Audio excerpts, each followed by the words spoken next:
നല്ല സോഫ്റ്റായിട്ട് നിറയെ ഹോളുകളൊക്കെയുള്ള ചൂടായിട്ട് ആവി പെറുക്കുന്ന പാലപ്പവും അതിൻ്റെ ഒപ്പം എന്തെങ്കിലും ഒരു സ്റ്റൂവും കിട്ടിയാൽ കഴിക്കാൻ എല്ലാവർക്കും ഇഷ്ടമല്ലേ? ഇന്നത്തെ ഈ പാലപ്പം ഗോതമ്പ് പൊടി വെച്ചാണ് തയ്യാറാക്കിയിരിക്കുന്നത് കേട്ടോ. ഒപ്പം എടുത്തിരിക്കുന്ന സ്റ്റൂവ് മുട്ട സ്റ്റൂ ആണ്. സാധാരണ പാലപ്പം ഉണ്ടാക്കുമ്പോൾ പച്ചരി അരച്ച് അല്ലെങ്കിൽ പച്ചരി പൊടിയെ ഒപ്പം എടുക്കുന്ന സ്റ്റൂവ് ചിക്കന് അല്ലെങ്കിൽ ബീഫ് ഒക്കെയാണ്. പക്ഷേ അതിനേക്കാളും ഒക്കെ വളരെ എളുപ്പത്തിൽ നമുക്ക് ഇത് രണ്ടും തയ്യാറാക്കി എടുക്കാൻ പറ്റും. എങ്ങനെയാണ് തയ്യാറാക്കുന്നത് നോക്കിയാലോ? ഫ്രണ്ട്സ്, ഞാൻ ലിൻഡ വർഗീസ്. വീഡിയോയിലേക്ക് എല്ലാവർക്കും സ്വാഗതം. 250 ml വരുന്ന ഒരു കപ്പിന് 2 കപ്പ് ഗോതമ്പ് പൊടിയും അതേ കപ്പിന് 1 കപ്പ് ചിരകിയ തേങ്ങയും 1 കപ്പ് ചോറുമാണ് എടുത്തിരിക്കുന്നത്. ഏത് കപ്പിലാണോ ഗോതമ്പ് പൊടി എടുക്കുന്നത് അതേ കപ്പിന് വേണം തേങ്ങയും ചോറും എടുക്കാനായിട്ട്. ഇതിലേക്ക് ടേസ്റ്റിന് ആവശ്യമായ ഉപ്പും 1/4 ടീസ്പൂൺ ഈസ്റ്റും കൂടി ചേർത്ത് നന്നായിട്ട് ഇളക്കി യോജിപ്പിച്ച് മിക്സിയുടെ ജാറിലിട്ട് ഒന്ന് അരച്ചെടുക്കണം. വെള്ളത്തിൻ്റെ അളവ് ഞാൻ കൃത്യമായിട്ട് പറയുന്നില്ല. എനിക്കിപ്പോൾ ഇത് മൊത്തം അരച്ചെടുക്കുന്നതിനായിട്ട് ഗോതമ്പ് പൊടി എടുത്ത അതേ കപ്പിന് 1.5 കപ്പ് വെള്ളത്തിൻ്റെ ആവശ്യം വന്നു. ഒരു പക്ഷേ വെള്ളത്തിൻ്റെ അളവ് കൂടിയും കുറഞ്ഞും ഒക്കെ വരാം. ഇതിലേക്ക് മധുരത്തിനായിട്ട് പഞ്ചസാരയോ ശർക്കരയോ ഒന്നും ചേർത്തിട്ടില്ല. ഇതൊന്നും ഇല്ലെങ്കിലും ഇത് നല്ല സൂപ്പർ ടേസ്റ്റ് തന്നെയാണ്. കണ്ടില്ലേ, ഈ ഒരു കൺസിസ്റ്റൻസിയിൽ വേണം അരച്ചെടുക്കുമ്പോൾ വരാനായിട്ട്. ഇനി ഇതൊരു സൈഡിലേക്ക് മാറ്റി വെച്ചിട്ട് ഇതിൻ്റെ ഒപ്പം കഴിക്കുന്നതിനുള്ള സ്റ്റൂ തയ്യാറാക്കിയെടുക്കാം. അതിനായിട്ട് ഞാനിപ്പോൾ 2 സവോള, ഉരുളക്കിഴങ്ങ്, ക്യാരറ്റ്, പച്ചമുളക് ഇതൊക്കെയാണ് എടുത്തിരിക്കുന്നത്. ഈ ഒരു രീതിയിൽ വേണം കട്ട് ചെയ്തെടുക്കാനായിട്ട്. ഉരുളക്കിഴങ്ങും ക്യാരറ്റും സവോളയും ഒക്കെ ഇതുപോലെ സ്ക്വയറായിട്ട് കട്ട് ചെയ്തെടുക്കണം. പച്ചമുളക് നെടുകെ പിളർന്ന് എടുക്കുക.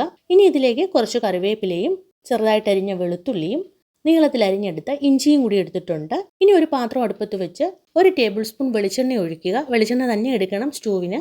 ഇനി സ്പൈസസ് ആയിട്ട് ഏലക്ക, ഗ്രാമ്പൂ, പെരിഞ്ജീരകം, കറുകപ്പട്ട, തക്കോലം ഇതെല്ലാം കൂടി ഈ എണ്ണയിലേക്ക് ഇട്ട് ഒന്ന് മൂപ്പിച്ചതിന് ശേഷം എടുത്തു വെച്ചിരിക്കുന്ന ഇഞ്ചിയും വെളുത്തുള്ളിയും അതിലേക്ക് ചേർക്കുക. അധികം മൂത്തു പോകണ്ട, പച്ചമണം ഒന്ന് മാറി വാട്ടിയെടുത്താൽ മതി. പിന്നീട് ബാക്കിയുള്ള എടുത്തു വെച്ചിരിക്കുന്ന എല്ലാ സാധനങ്ങളും അതിലേക്ക് ചേർത്ത് നന്നായിട്ട് ഇളക്കി യോജിപ്പിക്കുക. ഇതും അധികം വെന്തു പോവോ മൂത്തു പോവോ ഒന്നും വേണ്ട, ഒന്ന് വാട്ടിയെടുത്താൽ മാത്രം മതി. ഇനി ഇതിലേക്ക് ഉപ്പ് ചേർക്കണം. ഞാനിപ്പോൾ ഉപ്പിന് പകരം ഇതിലേക്ക് ചേർക്കുന്നത് മാഗി സ്റ്റോക്കാണ്. ഇത് നിർബന്ധമില്ല, ഒരു പ്രത്യേക ടേസ്റ്റാണ്, അതുകൊണ്ട് ഞാൻ ചേർത്തുന്നേ ഉള്ളൂ. പകരം ഉപ്പ് മാത്രം ചേർത്താൽ മതി. പിന്നെ 1/2 ടീസ്പൂൺ ഗരം മസാലയും 1 ടീസ്പൂൺ കുരുമുളക് പൊടിയും കൂടെ ചേർത്ത് നന്നായിട്ട് ഇളക്കി യോജിപ്പിച്ച് ഇനി ഇത് അടച്ചു വെക്കണം. മീഡിയം ഫ്ലെയിമിൽ അടച്ചു വെക്കുക. ഈ സമയം ഇതിലേക്ക് വേണ്ടുന്ന തേങ്ങാപ്പാൽ റെഡിയാക്കി എടുക്കാം. ഞാനിപ്പോൾ കോക്കനട്ട് മിൽക്ക് പൗഡറാണ് ഉപയോഗിച്ചിരിക്കുന്നത്. ഈ തയ്യാറാക്കുന്നത് 2ാം പാലാണ്. 1 ടേബിൾ സ്പൂൺ മിൽക്ക് പൗഡർ എടുത്ത് അതിലേക്ക് കുറച്ച് വെള്ളം ചേർത്ത് കട്ടി കുറച്ച് ഒരു പാൽ റെഡിയാക്കി എടുത്തു. അത് ഇതിലേക്ക് ചേർക്കുകയാണ്. ചേർത്ത് ഇളക്കി യോജിപ്പിച്ച് വീണ്ടും തീ ഏറ്റവും കുറച്ച് വെച്ച് അടച്ചു വെക്കുക.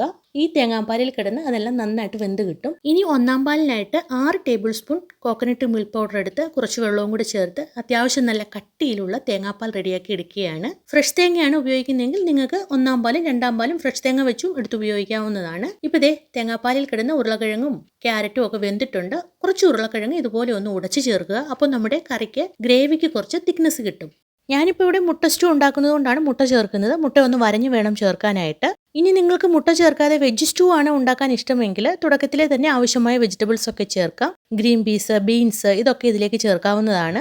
ഇനി തീ ഓഫ് ചെയ്ത് തേങ്ങയുടെ 1ാം പാൽ ചേർക്കണം. ഗ്രേവി എത്രത്തോളം വേണോ അതനുസരിച്ച് തേങ്ങയുടെ 1ാം പാൽ ചേർക്കുക. ഉപ്പ് നോക്കി ആവശ്യമെങ്കിൽ ഉപ്പ് കൂടി ചേർക്കുക.